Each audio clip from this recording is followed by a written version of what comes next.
खबरों नज़र चैनल देखने और सुनने वालों की खिदमत में शमीम जराजपुरी का सलाम व आदाब। मैं हूं शमीम जराजपुरी और आप देख रहे हैं खबरों नज़र चैनल। मैं इस वक्त मौजूद हूं यूपी के ज़िला आज़मगढ़ शहर के जामिया इमाम मेहदी अरबी कॉलेज सीताराम मोहल्ले में, जो मौलाना सैयद तहज़ीबुल हसन रिज़वी साहब की एक इल्मी यादगार है। और इस इदारे के मुस्लिम राष्ट्रीय मंच की जानिब से पैगाम इंसानियत और मोहब्बत वतन के उन्वान पर यहाँ पर जलसा हुआ है। आप देख सकते हैं कि मुस्लिम राष्ट्रीय मंच के तमाम ओहदेदारान और कारकुनान पदाधिकारीगण मौजूद हैं। आप अपना तारुफ, अपना परिचय दीजिए। मेरा नाम मोहम्मद अफजाल है, मैं दिल्ली में रहता हूँ और मैं राष्ट्रीय संयोजक हूँ। जब से ये तंजीम शुरू हुई है मुस्लिम राष्ट्रीय मंच, तब से मैं इसके लिए सेवा कर रहा हूँ। आज मुस्लिम राष्ट्रीय मंच की तरफ से पैगाम इंसानियत और मोहब्बत वतन के उन्वान पर ये जलसा हो रहा है। मुस्लिम राष्ट्रीय मंच का पैगाम क्या है पूरे देशवासियों के लिए, पूरे हिंदुस्तानियों के लिए? देखिए, सबसे बड़ा पैगाम इंसानियत, ये मुल्क हम सब हिंदुस्तानियों का है। हम सब लोगों के लिए सबसे पहले वतन है, बाद में हम किसी हिंदू, मुस्लिम, सिख, ईसाई हो सकते हैं।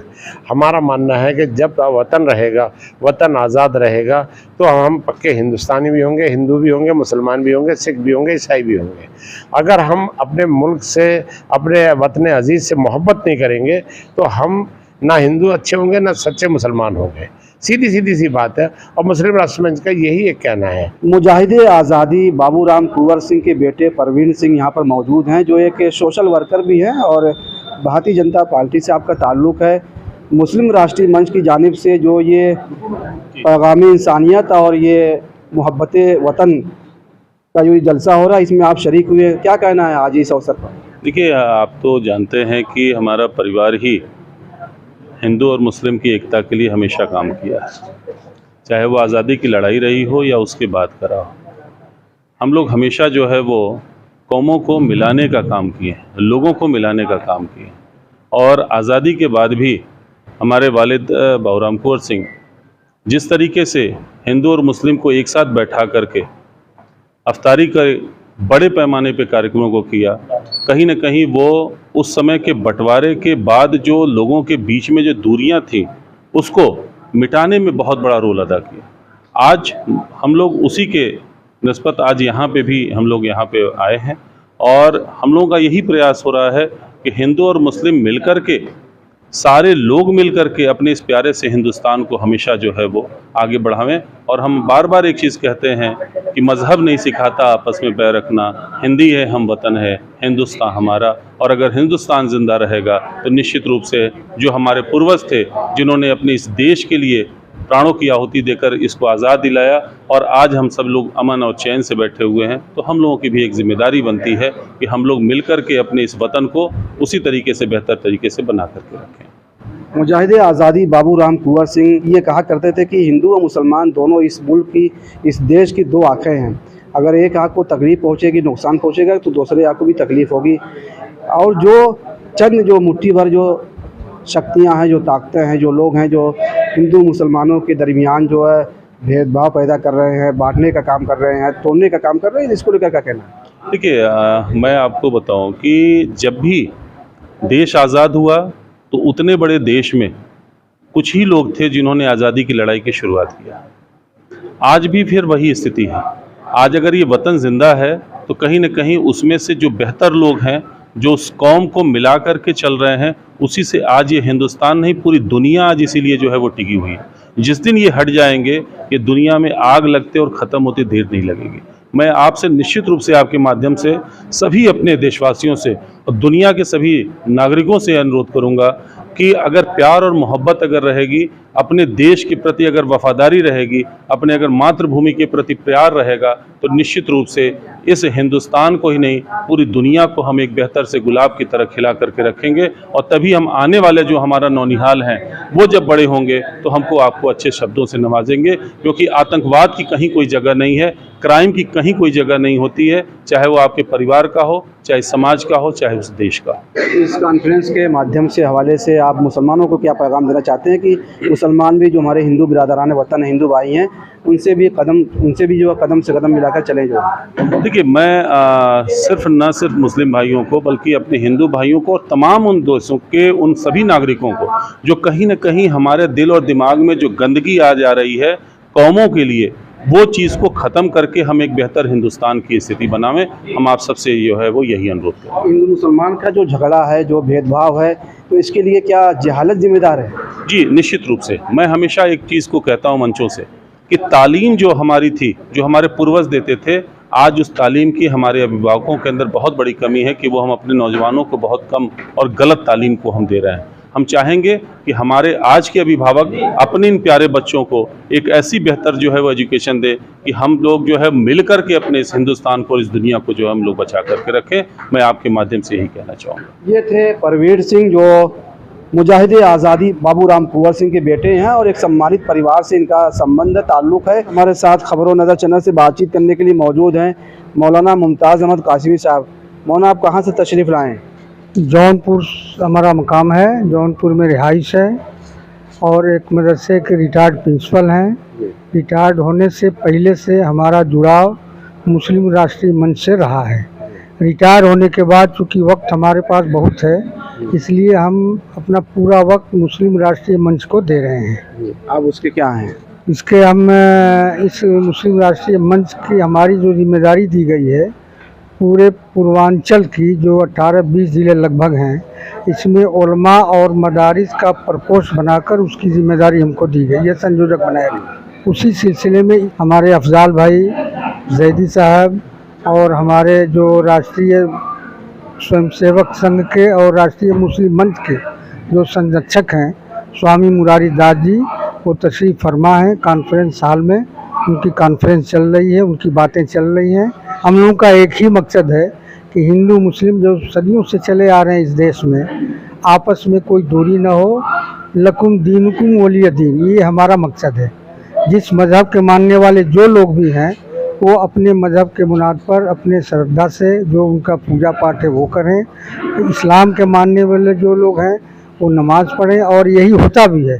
आश्रम में जब हम लोग लखनऊ पहुँचते हैं स्वामी जी के पास, एक तरफ वो अपना पूजा पाठ करते रहते हैं, दूसरी तरफ वक्त हुआ हम लोग नमाज नियत मान लेते हैं। यही मकसद हमारा, ये पूरी दुनिया में हम लोगों का चल रहा है। तो मुस्लिम राष्ट्रीय मंच से क्या पैगाम लेकर दीनी मदारिस में और मुसलमानों के दरमियान जा रहा है, और क्या पैगाम? जी, पैगाम है कि चूँकि कुछ सालों से ये देखा जा रहा है कि जब से बीजेपी सरकार सत्ता में आई है तो लोगों का एक जहन बना हुआ है कि आरएसएस ये हम लोगों को मार डालेगी। मदारिस के ऊपर, मसाजिद के ऊपर, इस्लामी शायर के ऊपर इनके हमले ये कुछ हद तक सही भी हैं, लेकिन वो हमारी और उनकी नासमझी की वजह से, इसी नासमझी को दूर करके हम लोग चाहते हैं कि मुस्लिम राष्ट्रीय मंच के बैनर तले जगह जगह प्रोग्राम करके, इसके बाद हम लोगों का प्रोग्राम जौनपुर में है। 2 बजे का प्रोग्राम था, लेकिन वो प्रोग्राम लेट होकर हमने फ़ोन कर दिया वो 4 बजे होगा। यही पैगाम हम लोग पूरी दुनिया में देना चाहते हैं कि हम लोग आपस में भाई भाई हैं। आप अपने मज़हब को मानिए, हम अपने मज़हब को माने।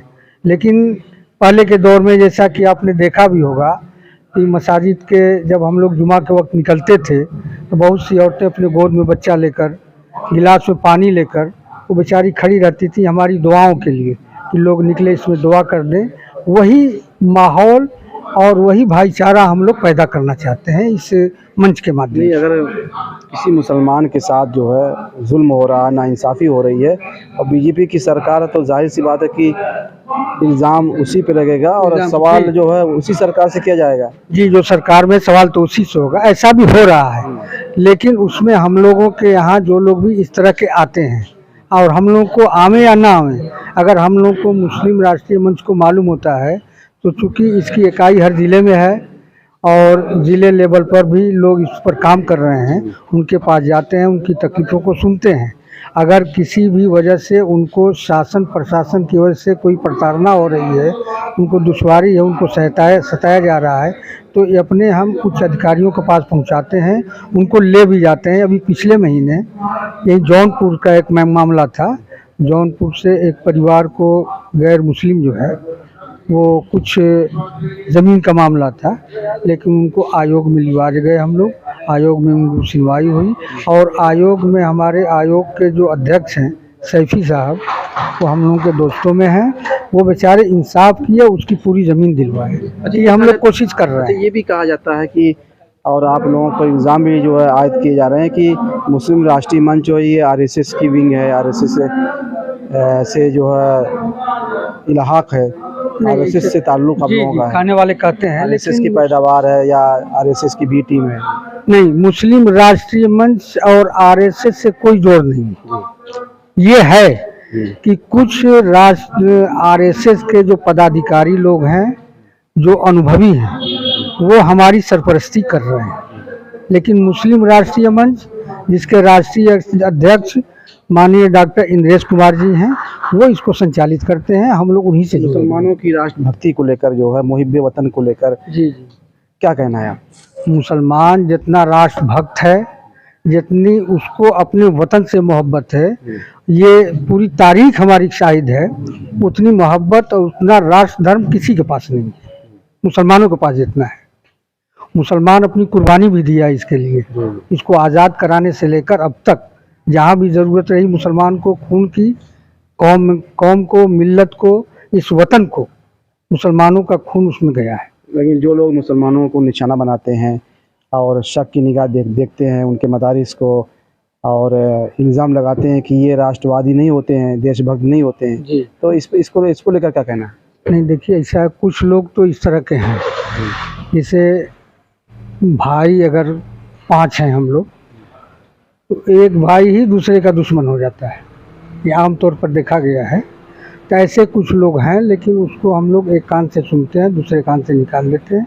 उसका हम लोग हल तलाश करते हैं कि आपस में मिलजुल कर रहे हैं। हमारे साथ खबरों नज़र चैनल से बातचीत करने के लिए मौजूद है मौलाना सैयद इरफान कचचोई साहब। मौलाना, ये जो पैगाम इंसानियत और मोहब्बत वतन के उन्वान पर जो कॉन्फ्रेंस, जो जलसा हुआ है, इसको लेकर क्या तासुरात आप? इसमें ऐसा है कि मुस्लिम राष्ट्रीय मंच जो है वो आदरणीय इंद्रेश कुमार जी इसके संरक्षक हैं और स्वामी मुरारदास जी महाराज जो हैं वो भी इसके सह संयोजक हैं। और उसमें ये चीज़ है कि मुसलमानों को एक प्लेटफार्म पे लाने की कोशिश की जा रही है, जिसकी वजह से ये मुस्लिम राष्ट्रीय मंच बनाया गया है, ताकि जो ये मुसलमान अलग अलग पार्टियों में बटे हुए हैं और एक जगह हो जाएं, और ताकि इनकी एक ताकत हो जाए और ये हर जगह पे अपनी हिस्सेदारी और अपनी बातें कह सकें और मनवा सकें। मुस्लिम राष्ट्रीय मंच जो आज ये आजमगढ़ में जो प्रोग्राम रखा गया, ये हुब्बुल वतनी और एकता, हिंदू मुस्लिम एकता, समरसता, सद्भाव को नज़र में रखते हुए रखा गया है। तो मुस्लिम राष्ट्रीय मंच ये काम कर रहा है कि जहाँ भी हो, हम सबसे पहले अल्लाह के हबीब सल्लल्लाहु अलैहि वसल्लम की जो हदीस पाक है कि हुब्बुल वतनी निस्फुल ईमान, यानी वतन की मोहब्बत आधा ईमान है, और अपने वतन से मोहब्बत करें।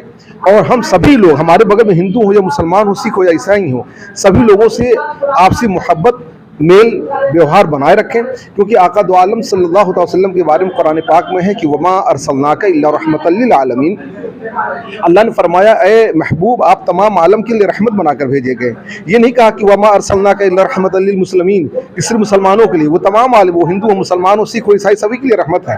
तो उनका मैसेज सब तक पहुँचना चाहिए। ये मुस्लिम राष्ट्रीय मंच ये काम कर रहा है। आपने इंद्रेश कुमार का नाम लिया, क्या ये जो मंच है, मुस्लिम राष्ट्रीय मंच जो है, ये आरएसएस से इसका ताल्लुक है? हाँ, मुस्लिम राष्ट्रीय मंच आरएसएस से ताल्लुक नहीं कहा जाएगा। मुस्लिम राष्ट्रीय मंच जो है, ये आदरणीय इंद्रेश कुमार भाई साहब जो आरएसएस की राष्ट्रीय कार्यकारिणी टीम है, उसके आप सदस्य हैं और मुस्लिम राष्ट्रीय मंच के आप संरक्षक हैं।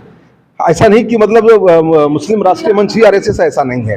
हाँ, लेकिन ये है कि ये मुसलमानों के हित में बहुत से काम किए हैं। हम सभी लोगों ने कश्मीर से लेकर कन्याकुमारी तक काम किया, जिससे 3 तलाक का मामला हो गया, आधा रोटी खाएंगे, बच्चों को पढ़ाएंगे, और उसके बाद तमाम इस तरीके से मामलात रहे, और जिसपे मुस्लिम राष्ट्रीय मंच ने काम किया है। अच्छा, मुसलमानों के साथ जो मजालिम हो रहे हैं, जो नाइंसाफ़ी जाती हो रही है, उनको सौतेला सलूक उनके साथ किया जा रहा है, तो इसके लिए जिम्मेदार आप किसको मानते हैं? नहीं, ऐसा जो अलग अलग पार्टियां हैं, मैं तो ये कहूँगा कि जो भी मुसलमानों में खराबियां पैदा कर रहा है, उसको वो अलग अलग पार्टी के लोग हैं, अलग अलग। अभी किसी ने मिसाल के तौर पे मैं आपको एक मिसाल दे दूं, मैं उस दिन एक जगह से आ रहा था तो देखा कि गमछा बांधे हुए कुछ लोग, भगवा गमछा बांधे हुए लोग रास्ता जाम किए हुए हैं, किसी को मार रहे हैं। जब वो लोग पकड़े गए तो फिर ये हुआ कि भाई ये लोग भगवाधारी लोग हैं, मतलब जो है लोगों को मार रहे हैं। बाद में पता चला वो किसी अदर पार्टी के थे। तो कहीं ना कहीं मैं तो कह रहा हूँ कि मतलब जो भी आदमी अगर इस टाइप का कर रहा है, कोई भी आदमी, वो किसी का नाम लेकर वो गलत कर रहा है। जो मॉब लिंचिंग की जो घटनाएं हुई जो है हिंदुस्तान में, उसमें मुसलमानों का भी नाम आया, जो भी है। हाँ बिल्कुल, देखिए ऐसा जो घटनाएं मतलब इस तरीके से हो रही हैं, जैसे मॉब लिंचिंग का मामला हो गया और भी तबरेज वाला मामला हो गया, तो मैंने कहा था ऐसे इखलाक वाला मामला, हाँ इखलाक वाला मामला, इसके लिए जो जिम्मेदार हैं उनको कड़ी से कड़ी सजा मिलनी चाहिए, और ऐसे लोग जो गुनहगार उनको जेल में डाल देना चाहिए, और कड़ी से कड़ी जो सजा हो दिया जाए। मुफ्ती अब्दुल कादिर साहब क्या है इसके? मुफ्ती अब्दुल कादिर साहब इसके जिम्मेदारान में से हैं। उनको कोई पद दिया गया है मुस्लिम राष्ट्रीय मंच की तरफ से, लेकिन क्या उनकी पोस्ट है मुझे पता नहीं है। अपना परिचय दीजिए। रज़ा हुसैन रिजवी हूँ, मुस्लिम राष्ट्रीय मंच का मैं राष्ट्रीय संयोजक हूँ, लखनऊ में रहता हूँ। मुस्लिम राष्ट्रीय मंच का पैगाम है, एक बनो, नेक बनो, तालीम, तहजीब, तरक्की, आपस में झगड़ा न करो, कट्टरता न लाओ अपने में, आप एक अच्छे इंसान बनो और इल्म से जुड़े रहो। क्योंकि हमारी जो मुस्लिम कम्युनिटी है वो ज़रा इल्म से बहुत पीछे है, तो इससे कई तरीके से उनको बताया गया कि सूरह इक़रा जो कुरान शरीफ का नाजिल हुआ वो इल्म के नाजिल हुआ। पढ़ने के लिए अगर चीन जाओ वो इल्म के लिए बताया गया, और उनको बताया गया कि जो है अल्लाह ताला ने कहा है कि जो है सूरह इक़रा में पढ़ने के लिए, और जितने नबी आए हैं वो पढ़े हुए नहीं थे, वहाँ से पढ़े हुए थे, ऊपर से पढ़े हुए थे, अल्लाह ने उनको पढ़वा के भेजा था। तो उनको ये बताया कि आपस में झगड़ा न कीजिए। कोई अगर आपको गाली दे रहा है तो आप कहिए हम गाली ले ही नहीं रहे हैं, आप देते रहिए हमें, जो हम ले नहीं रहे हैं तो झगड़ा क्या होगा। तो इस तरीके से कई छोटे छोटे टॉपिक पर उनसे बातें हुई हैं, और बहुत अच्छा ये जामिया इमाम मेहंदी जो है वो मदरसा है, और ये इंशाल्लाह मदरसा बहुत कामयाब रहेगा। यहाँ के बच्चों से भी बात हुई है, बहुत अच्छे बच्चे हैं, और हम लोग यहाँ से एक मैसेज देना चाहते हैं कि आपस में सब मोहब्बत से मिल बांट के रहें और अच्छे तरीके से रहें, मेल जोल से रहें। लड़ाई झगड़ा अच्छी चीज़ नहीं है।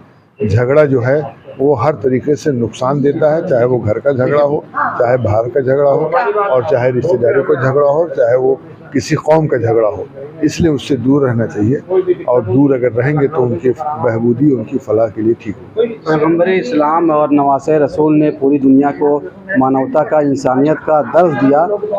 क्या ये कौम, ये उम्मत मुस्लिमा आज पैगम्बर इस्लाम और नवासे रसूल के नक्शे कदम पर चल रही है? देखिए, अगर उनके नक्शे कदम पर चलती तो पैगम्बर इस्लाम ने तो अपनी ज़िंदगी जो है 40 साल तक उन्होंने किरदार पेश किया। अब किरदार पेश करके लोगों के सामने बताया, अगर बुढ़िया का कूड़ा फीक रही थी तो कूड़ा झाड़ के निकले, अगर एक ज़ईफ़ औरत जो है अपना गट्ठर नहीं उठा पा रही थी तो गट्ठर उठा के उसे घर तक पहुंचाया। उन्होंने बताया कि देखो क्या है, जीने का सलीका क्या है और कैसे जिया जाता है, और उस किरदार के बल पर इस्लाम को फैलाया। इस्लाम तलवार के ज़ोर पे नहीं फैला। तलवार पे तो खाली औरंगज़ेब और जो बादशाह है इन्होंने बताया कि तलवार के ज़ोर पे इस्लाम फैलता है, लेकिन असल इस्लाम जो फैला है वो पैगम्बर इस्लाम मोहम्मद मुस्तफ़ा सल्लल्लाहु अलैहि वसल्लम के किरदार और करैक्टर पर, उनके सदाकत पर, उनकी अमानत पर इस्लाम फैला है। और उसके बाद आगे चढ़ के उनके नवासे ने करबला के मैदान में एक इंसानियत का जो पैगाम दिया है, वो इंसानियत की रोशनी में इंसान को अपनी जो है चीज़ों को अगर आप कुर्बान कर सकते हैं, अपनी अजीज़ चीज़ को कुर्बान कर सकते हैं, तो वही जो है अपना वक्त जैसे बहुत कीमती है आपका, तो उसका वक्त निकाल के आप अगर नमाज़ पढ़ सकते हैं, वक्त निकाल के आप कुरान शरीफ पढ़ सकते हैं, तो एक तरीके से वक्त का भी बलिदान है। तो जो बलिदान करता है, जो त्याग करता है, वही महान बनता है। जो चंद लोग और जो मुट्ठी भर जो फ़िरका परस्त ताकतें मुसलमानों की वफादारी पर शक करते हैं और उंगलियां उठाते हैं और मुसलमानों को अव्वल दर्जे का शहरी समझते हैं, मुसलमानों को किराएदार समझते हैं इस मुल्क का, इसको लेकर क्या कहना है? देखिए, इस मुल्क का जो मुसलमान है वो मुसलमान कतई किराएदार नहीं है, वो मुसलमान यही रहेगा यहीं मरेगा, यहीं दफन होगा। किसी की कोई मजाल और हिम्मत नहीं है कि मुसलमान को यहाँ से कोई भेज सके। मुसलमान यहीं रहेगा, यहीं मरेगा, 6 फीट की जगह लेके मरेगा, क्योंकि वो उसका मुल्क है।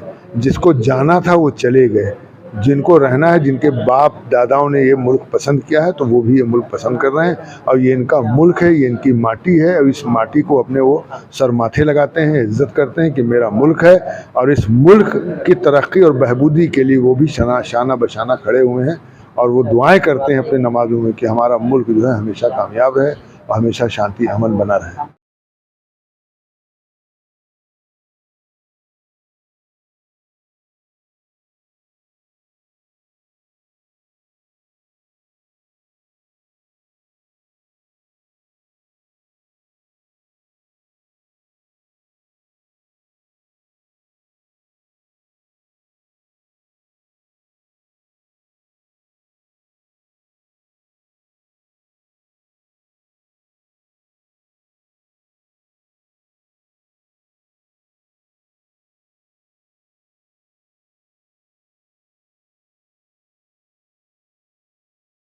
ताज़ा और तमाम खबरों को देखने के लिए हमारे चैनल को सब्सक्राइब करें। वीडियो पसंद आए तो लाइक और शेयर करें। खबर और विज्ञापन के लिए संपर्क करें।